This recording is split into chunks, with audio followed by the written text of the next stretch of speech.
Over $3 trillion. Gone. Not stolen, not borrowed, just lost. China handed its richest city to the West for nearly a century. How did this happen? China in the 19th century was a global powerhouse in culture and trade, but internally, the Qing dynasty was weakening. Corruption, inefficiency, and rebellion made the empire vulnerable. Meanwhile, Western powers were expanding aggressively, hungry for trade, resources, and strategic footholds in Asia. Britain, in particular, had its eyes on China's ports, gateways to one of the richest economies in the world. One city stood out: Hong Kong. Not just a port, but a hub of commerce, industry, and international trade. Controlling it meant controlling access to China's wealth. The Qing government tried to resist, but repeated conflicts with Britain, known as the Opium Wars, forced China into a series of humiliating treaties. These agreements didn't just hand over territory, they handed over economic power.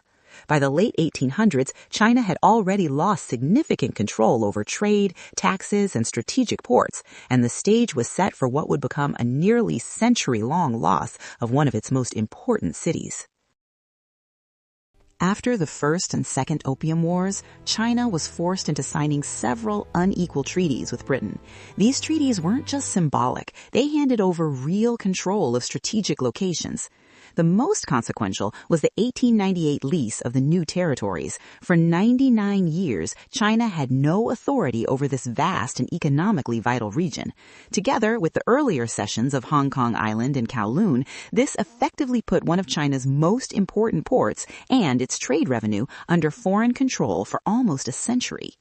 Think about what that meant. Taxes and tariffs collected in Hong Kong went straight to Britain. Merchants and banks operated under foreign law, not China's. Industrial and commercial development in the city benefited Western powers, not China.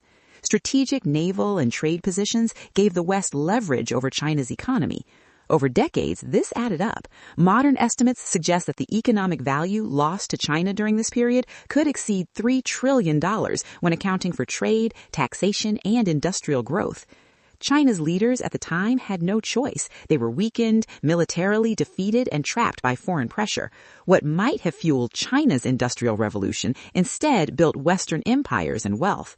This wasn't just a loss of land, it was a loss of control over the future of China's economy, one city at a time.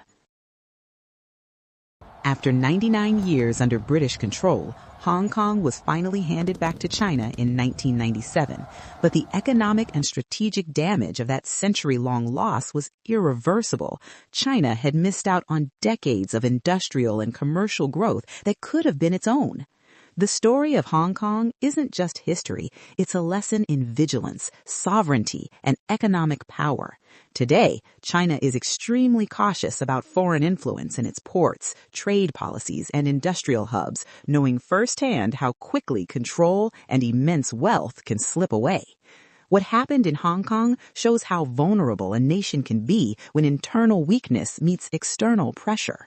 Over $3 trillion in potential economic value was lost, not through theft, but through forced concessions, mismanagement, and global power dynamics.